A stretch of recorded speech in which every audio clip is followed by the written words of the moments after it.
بسم الله الرحمن الرحيم الحمد لله رب العالمين وصلى الله وسلم وبارك على نبينا محمد وعلى آله وصحبه أجمعين.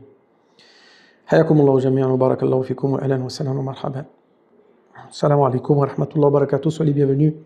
Qu'Allah vous récompense pour votre présence, qu'Allah vous élève en degré, qu'Allah nous donne à tous la félicité, la guidée, la bonne attitude, le bon comportement et qu'il nous donne la foi et la certitude. Pourquoi le tawhid est aussi important?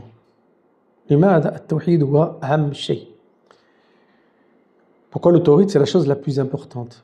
لأنه دعوة الرسل بل هو زبدة دعوة الرسل والأنبياء عليهم الصلاة والسلام. C'est vraiment le résumé et l'essence même avec laquelle sont venus les prophètes et les messagers. Si on voulait résumer la prêche des prophètes et des messagers, on la résume avec le tawhid, l'unicité d'Allah subhanahu wa ta'ala, et la prêche vers l'unicité d'Allah subhanahu wa ta'ala. التوحيد هو أساس الإسلام. التوحيد c'est la base de l'islam. وأصل الملة والدين, c'est les fondations de la religion. والقرآن كله يدور على التوحيد. Le Coran tout entier tourne autour du tawhid, comme le dit le grand savant Ibn al-Qayyim, l'élève de Cheikh al-Islam ibn Taymiyyah rahimahumullah. Il dit كل آية في القرآن فهي متضمنة للتوحيد. Tout verset du Coran, il nous dit, contient le tawhid. وهي شاهدة له. Et elle en témoigne. Et elle en est l'argument et la preuve. وداعية إليه. Et elle appelle vers le tawhid. فإما, il nous dit فإما إخبار عن الله, car ce verset-là, quel que soit le verset, soit c'est une information sur Allah, sur la manière avec laquelle il se décrit, وأسمائه, et ses noms les plus beaux, وصفاته, ses qualités les plus belles, ses attributs les plus hauts, ses caractéristiques avec lesquelles il se définit, تبارك وتعالى, وأفعاله, et ses faits, ses actions, comment il agit, tabaraka wa ta'ala, dans l'univers, comment il gère l'univers dans chacune de ses sphères.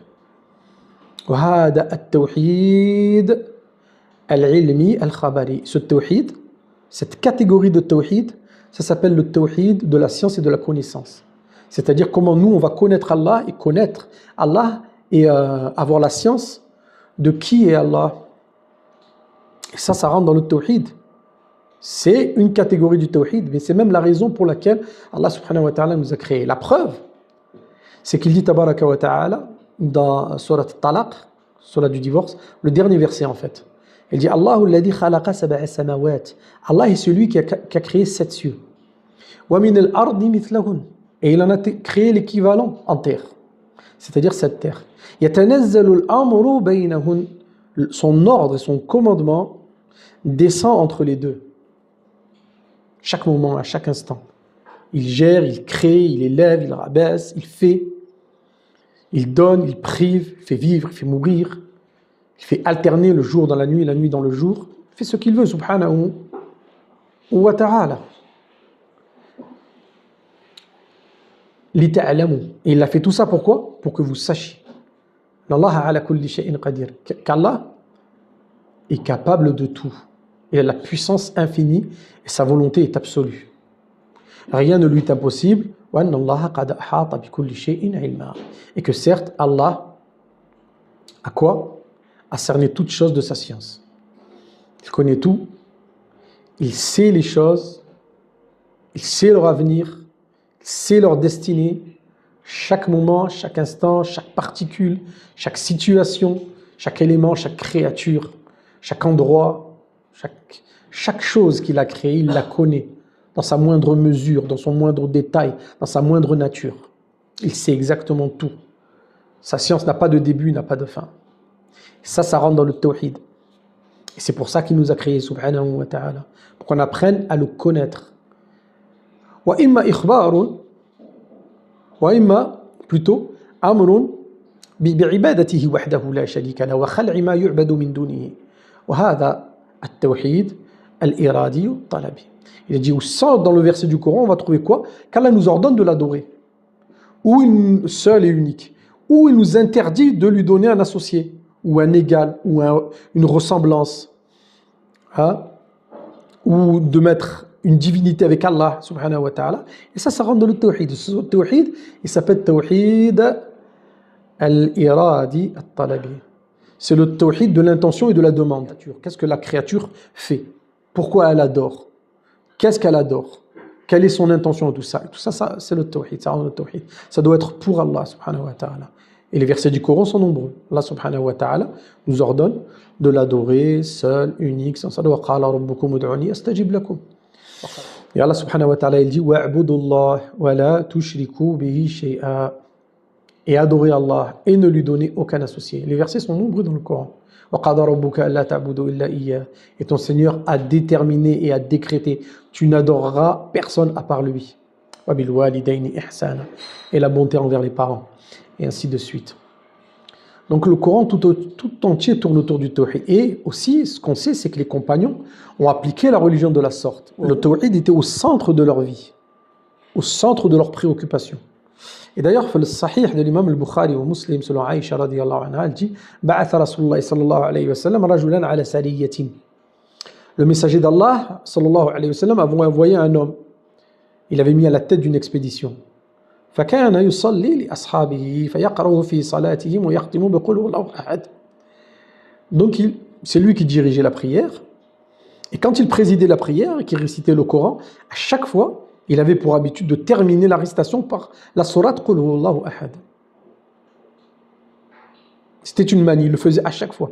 فلما رجعوا, quand ils retournèrent à Médine, ذكروا ذلك لرسول الله صلى الله عليه وسلم. Ils informèrent le messager d'Allah sallallahu alayhi wa sallam sur ce que faisait cette personne. Et le prophète sallallahu alayhi wa sallam leur dit alors Saluhu li ayyi shay'in yasna'u dhalik. Interrogez-le et demandez-lui pourquoi fait-il cette chose-là.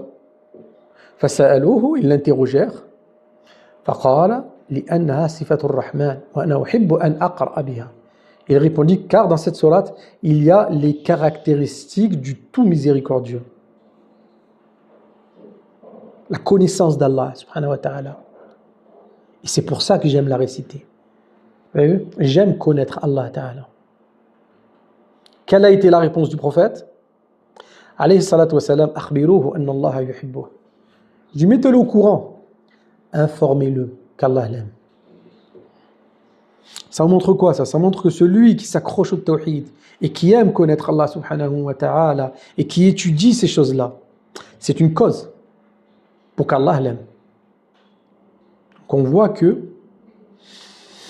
les bienfaits du tawhid, l'importance du tawhid, et qu'Allah subhanahu wa ta'ala en réalité nous a créés pour ça. Quand Allah subhanahu wa ta'ala le dit et le déclare, et certes, je n'ai créé les djinns et les hommes que pour qu'ils m'adorent. Dit ma prière, wa nusuki, et mes sacrifices, wa mahyaya, ma vie, wa mamati, et ma mort, lillahi rabbil alamin. Elle est pour Allah, le Seigneur de l'univers. La sharika lah. Il n'a pas d'associé. Wa bidhalika umirt. Voilà ce qui m'a été ordonné. Tu vois, c'est là, pas la conclusion, mais c'est le résumé de ce qui m'a été ordonné. Si on veut résumer toute la religion, dans toute sa grandeur, dans toute sa splendeur, dans toute sa beauté, dans toute sa sagesse, dans tout ce qu'elle contient, ce qui m'a été ordonné, c'est ça.